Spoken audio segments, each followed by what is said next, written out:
never drank alcohol. I never used to drink, but women. Or my zing. You know what I'm saying? I mean, yani skirt huko na acha ipite. Ile skirt tapita yeye anapelekwa fundi kushono.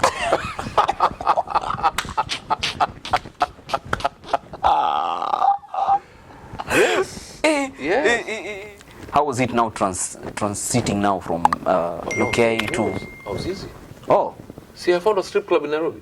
Oh, Mungu wangu we. By the way, nini ilifanya utoke UK? Kwa utaka huko kila pahali mpaka ukufe. Yeah. Mwambie Farao nimeokoka. Sitarudi Misri naenda Kanani. Yeah, you understand? Yes. So that journey to go back is not easy. It's not ice cream. It's not hanky. No.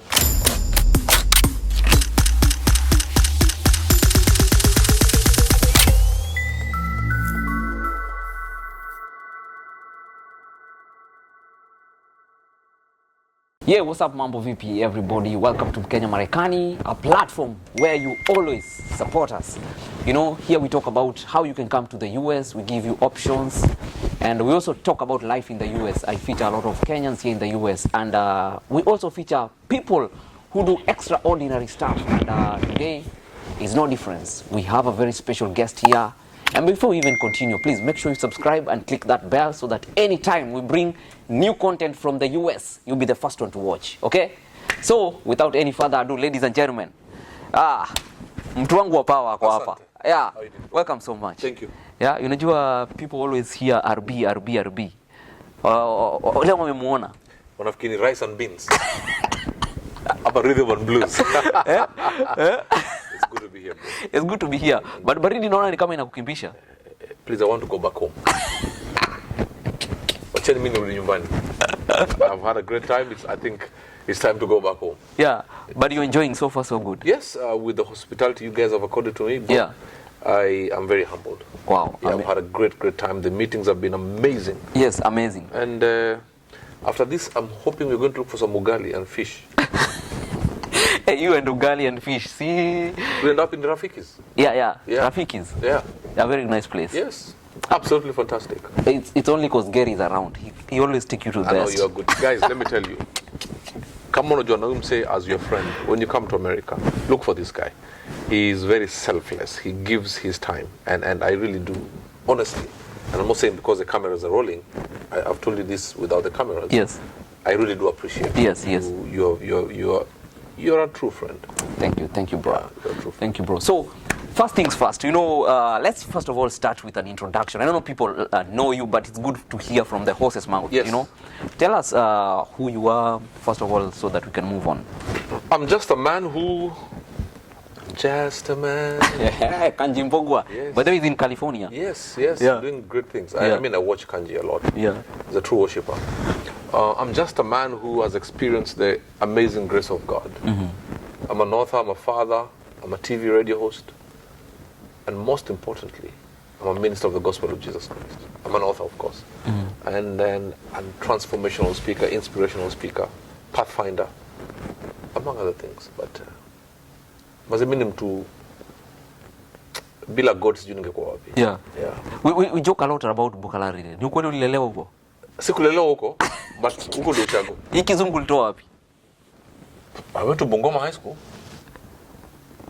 But from a very young age, I cultivated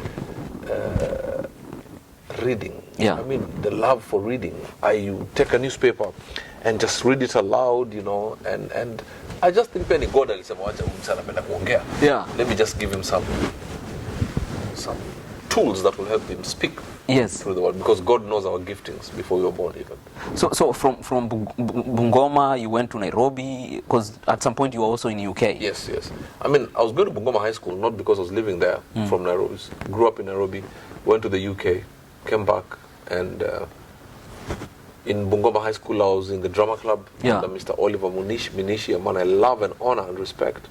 And the drama, the acting and the public speaking I was under Ernest Wabomba, may soul rest in peace, helped me cultivate the oratory skills, for lack of a better word, and here I am. Yeah, and UK, you had a big life there, and of course kuna vile hapa. Say, because if we do not know your pain, we cannot share your praise. Yes. So it's good to understand.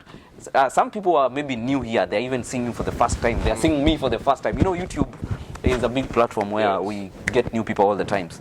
So talk to us a little bit about your struggles in the UK, because about one of the UK and the US. I mean, UK, US, you'll just have everything on a silver platter. No, it's not at all. And you see, nyinyi ndo mnapoteza watu.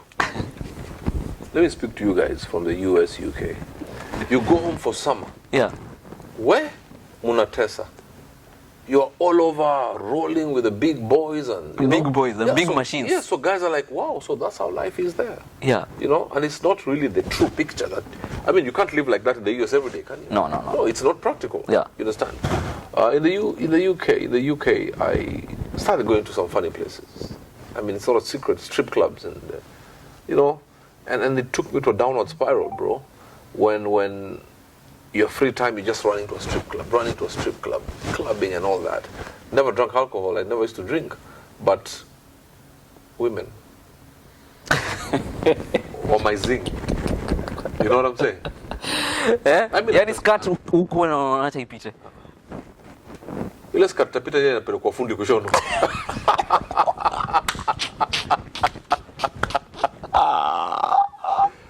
Yes. Yeah. And is it your peers that introduce you to that stuff, or every time you go into something, somebody introduced you to it? You are in salvation because somebody introduced Christ to you. Yeah. You are one of the best saxophonists.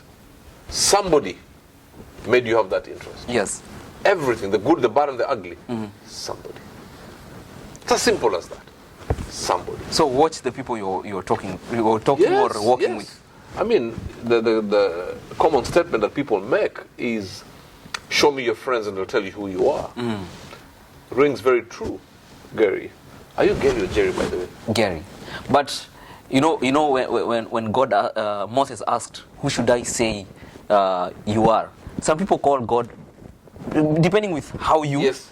So, I will not refuse if you call me Jerry. That's how you see me. I understand. All right, okay. Yeah, so...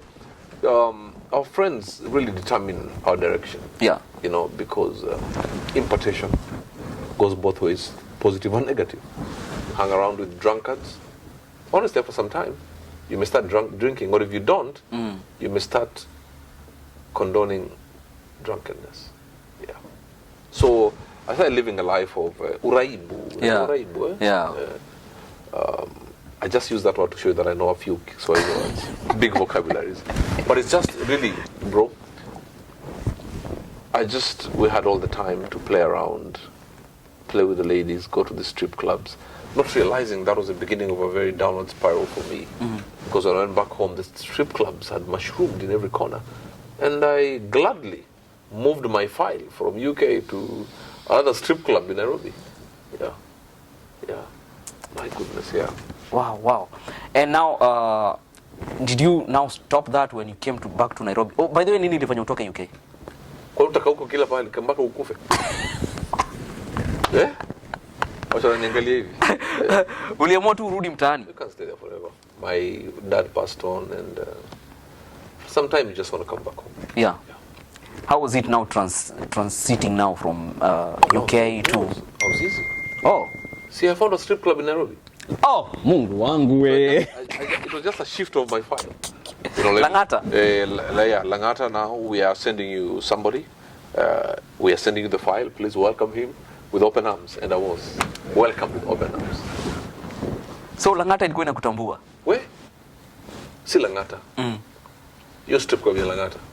Langata ndio iko ananijua. Size night club iko ananijua. Yeah. In the strip club. Ilikuwa ananijua.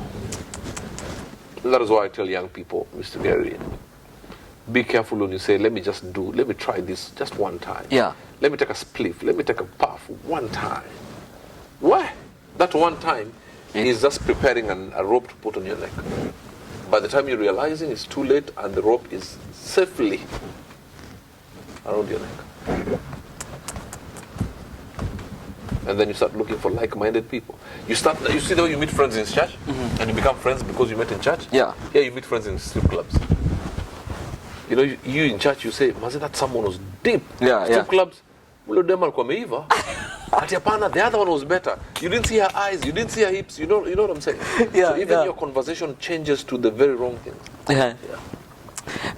And now about like sasa, for example, you came back now trying to change into now a good person. How was it now for you? Oh, it's not easy, to be honest, because you're used to a certain life. That is it. Yeah. Exactly. So it's a journey, because if you get the wrong route as you're driving here, mko na ma exit sijui what, alafu umejipata exit 50 kama iko, and then the exit was supposed to be exit 1. Yeah. Umesonga kusonga. The route back is equally long. Yeah. You understand? It's not abracadabra. So it's a journey. It's every day. And the people who are watching us at this moment are struggling with some things, but at least they're better today than they were yesterday. You understand what I'm saying? So it was a journey, and that journey requires a lot of grace, a lot of determination as a person, because sometimes you want to go back to that which was familiar. Yeah. You want the lap dance. You understand what I'm saying? You want the ladies and not Bible study. You want the jumping up and down and not going through scriptures. So you have to have an inner drive and determination to say, I ain't going back. You know? Yeah. Mwambie Farao, Sita- sitarudi nyuma tena, naenda Kanani. Yeah. You understand? Yes. So that journey to go back is not easy. It's not ice cream. It's not hanky. No. So it was tough. And thank God I found salvation. And under the, of course, joint House of Grace under Bishop David Moridi. And still had my struggles. By the way, every day is a struggle. Yeah. I mean, we are fighting something. Yeah. Even today. Paul said we are not accomplished. Exactly. Yet. Keep running. And that's why I look at people who judge people. Yeah. They're also struggling. There's something you said yesterday, that church people can judge people more than the worldly people. Yes. Bro, the people of the world will tell you, bro, you may blunder, lakini, strong. You know the way they say that in Sheng? Strong. Like, you know what? Get back up. Yeah. Tomorrow it'll be better. Strong. Yeah. Like, Maze, we have also been there, but strong. That is a very deep statement. That it is okay. Church people. How do you think we can revert now back to the first love? Just by going back to God. Going back to the heart of worship. Worship God. Because if God engulfs you, what happens? Let me tell you something. Your daughter, Kenya, there are some things she picks because she's your daughter, and she spends time with you and says, Daddy doesn't like me doing this. Daddy likes this thing like this. Daddy likes this place clean. Daddy, because she has a close walk with you. Yeah. So when we have a close walk with God, we'll understand that we need to love one another through our struggles, our pains, our joys, our mountains and our valleys. But Wakristo Bwana asifiwe sana. This is coming. Bwana asifiwe sana. Yeah. It is sad when I see brethren going at each other's throats. Bible says, they shall know you're my disciples because you love one another. Wow. You love one another. Not that you stay together and pray together, because you love one another. Yes. And love covers a multitude of sin. Yes, sir. So baada hiyo mambo yote mbwembwe zote za kuona warembo, you got married. I did. First of all, you were you in a first marriage, because you have a big daughter? Yeah. Oh, okay. I wasn't married. How is it dealing with raising her? Because you're so close. We're very close. And let me also say this. Many people don't realize that my daughter's mother is 100% in her life. I mean, my daughter is lucky to have that's a great mother. I would not exchange that Lexi's mother for anything. She's an amazing mother and an amazing woman. So we raise her, and we thank God she's turning out well. And as a father, your daughter looks at you as a first example of a man Kenya, you are the one who sets the bar. Tell Kenya every day. Kenya, by the way, is Gary's daughter. I love you, Kenya. Yeah. You're beautiful, Kenya. Daddy believes in you. But men who don't have a relationship with their daughters, and they don't water their daughters with those words, let me tell you, later in life, they start regretting. Yeah. So, my daughter must hear from me, I love you. Yeah. I appreciate you. I believe in you. Affirming. That is the word. You have to be an affirming father. Ni mtoi wangu. No. No, don't be a spam donor. Yeah. But you know that's a gig here. You can Spam donor. you can be doing that and earn a lot of money. Astaki. That was a side talk. I carry divine seed. It's incorruptible. Cannot be bought by any man. Rasto ya bayanda. I'm telling you the truth.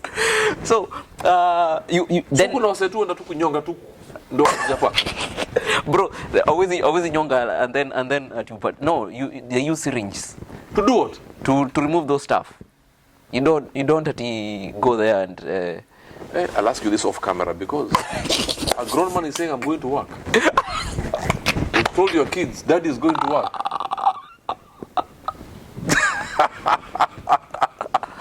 Hey bro, huku America kuna vitu mingi. Mpaka there's a lot of things you can sell. Even your number 2 unaitoa na unauza. Tutaongea baadaye. So as it sinks, I'm going to work, May the Lord have mercy, Jerry. So ukaingia kwa now your now second not second marriage. Like it was a first marriage, yes, right? First marriage.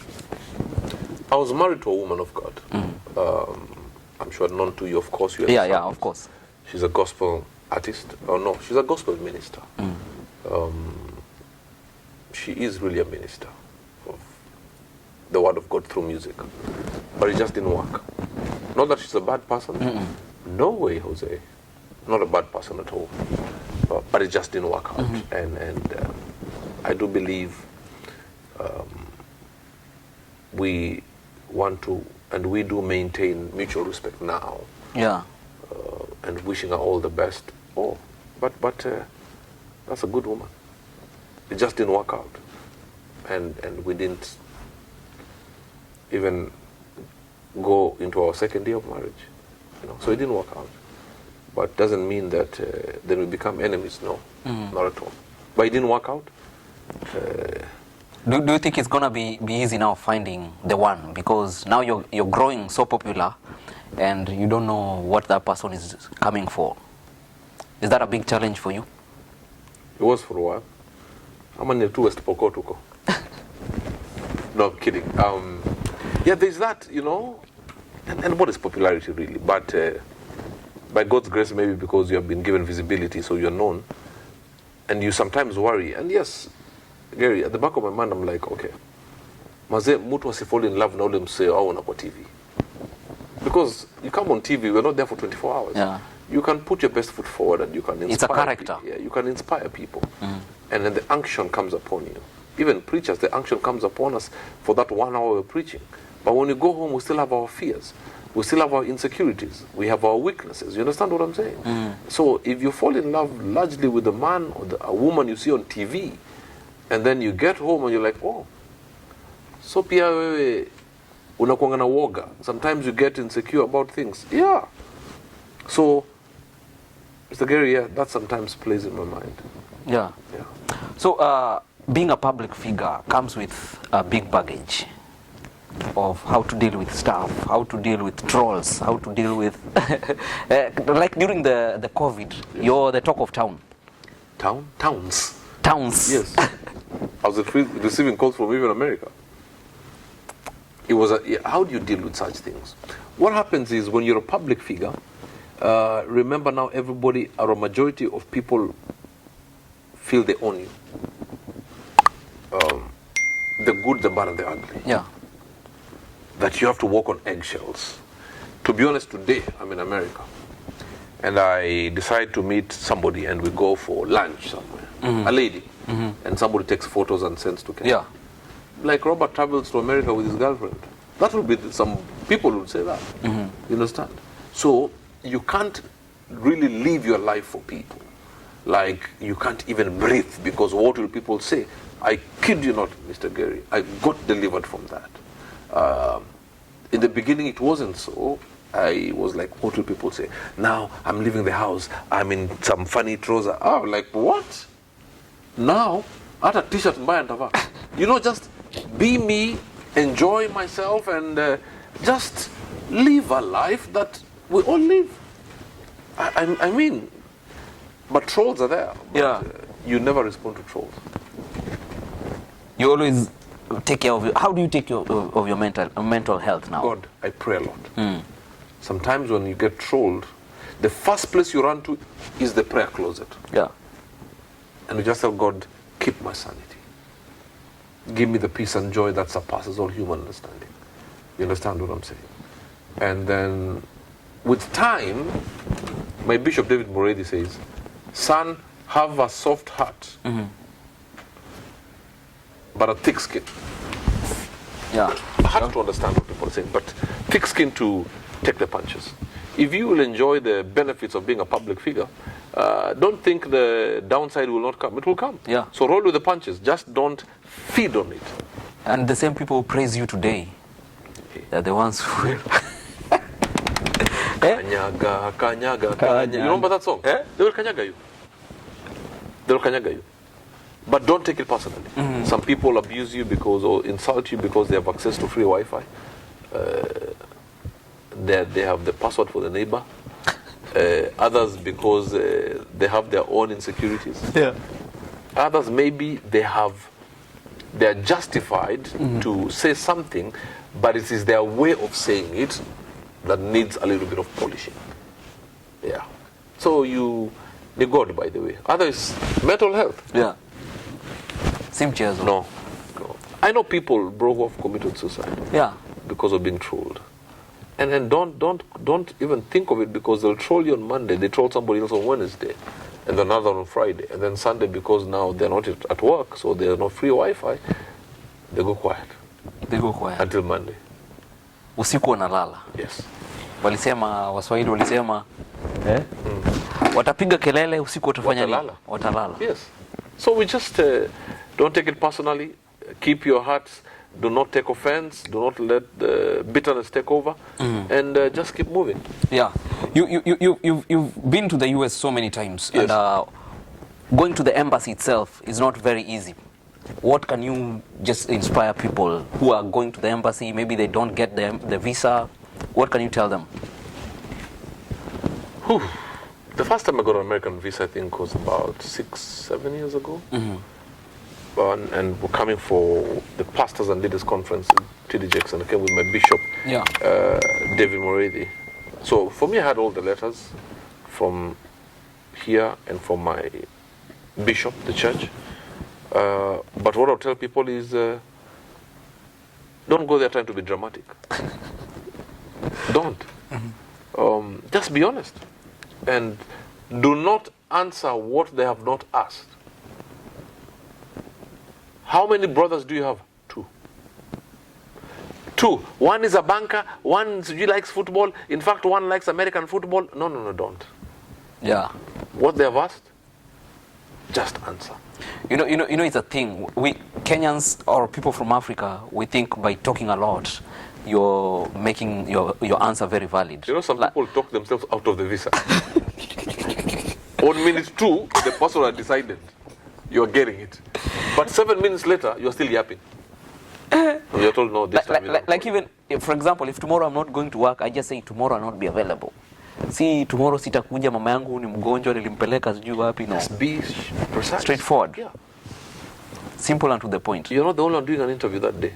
There were 100 people behind you. That same counter had met so many people before you. Some annoying, some okay. So just answer. Okay? How many siblings do you have? 5. 2 brothers, 3 sisters. Look at the person, eyeball to eyeball. Yeah.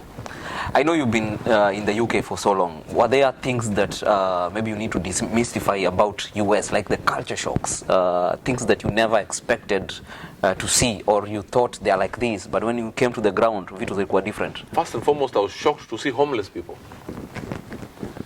I was even asking my host, we were going to Seattle downtown, Yeah. and I asked, how do they survive during winter? Yeah. To be honest with you. Yeah, we bury a lot of people during winter, homeless. Yeah, and my heart also broke to when I heard that there are some Kenyans who are homeless. Yep. I think it hurt me. I was like, just come back home. Just come back home. Come back home, you know? But some, of course, maybe through drugs, because of drugs and all these things they're struggling with, just come back home. If they're family, just come back home. Yeah. But another thing is, and I want to tell people, you cannot live in America if you're not hardworking. Anyways. You can't. Yeah, no. And Kenyans here are hardworking. Yeah. Kenyans, I have respected Kenyans in the US. Hardworking like nobody's business. And nashukuru Mungu. Lakini wacha nirudi nyumbani, hii baridi siwezi. Bro, but at least tumekupatia ugali na kuku na kila kitu. Oh no, na chicken. Gary, let me tell you. Wewe Mungu atakubariki. If Kenyans come to visit and then encounter in Seattle, I think they'll be taken care of. And I say that we thank and God. Because of that, God, itafatu God akubless. Yeah. You really have given yourself, you know, and advising, you know, tunaweza kuja hapa na vimbele zetu. Yeah. Ambia pana, reverse hapo kidogo. Yeah. Tulia, hapo usiende, fanya hivi. And for me, I've been a great beneficiary of that, to be honest with you. Yeah, so hapa huwezi kuja kama you're not hardworking. Hii si ati unakaa vile unakaa Kenya unaenda kucheck tu ball 3 games on a Saturday. You can't afford 3 games on a Saturday. No, you cannot. You got to put in the hours. Yeah. Yeah. And I've seen, Kenyans are hardworking. And you know, here it's different. You know, in Kenya, you can be in the office, you're not working for your boss, you're just on YouTube, you're checking other Nigerian movies. Here you have to work. Here they are looking at you, your input and output. Big brother is watching. Yeah, I know. So here, I've respected Kenya. Yeah. So when you say you're working 8 hours, it's actually 8 hours of work. And that's why this country is ahead. Your systems work. Yeah. Systems. So thinking about US now and Kenya, what do you think can change when it will come about governance and... If I was president of Kenya, it's just to make sure the systems work. Systems, because I don't think if you're to go by the percentage, Americans are more intelligent than Kenyans. Yeah. On percentage. I think we have more intelligent people based on the percentage of the population. Yeah. We may have 60% intelligent people in Kenya. I believe America, they are a smaller percentage, but because the systems work, the system almost makes it easier for the not so intelligent to thrive. Yeah. So if I was the president of Kenya, I would make sure systems work. Yes. Systems. I have seen systems work. I mean, let me tell you. Even right at the airport. Huge airport. You don't know your gate. Scan your ticket. Yeah. The QR code. Yeah? Yes. It tells you Get B, get C, get D. Si ati nisaidie kidogo. No. So systems, I would want systems to work. Yeah. And one thing I've loved is the infrastructure road network here. And I've seen in Kenya we have the same. I mean, you haven't been to Kenya. When's the last time in Kenya? Hey, but I always see... When is the last time in Kenya? Answer what you've been asked. 2017. The roads are good. The roads, the president has really worked hard. Yeah. And I'll give it to him, to be honest with you. Yes. And sorry guys, it's bad manners, but this is my brother, so... So what we're gonna do, we will continue after the break. Please make sure you subscribe. We have a lot of series for RB, so make sure you go and watch because I'll be releasing at least a series by the week. So this is just an interview we had with him. So please guys, make sure you subscribe and click the bell so that anytime we do a story here in the US, you'll be the first one to watch. Ama namna gani? God bless you. Cheers.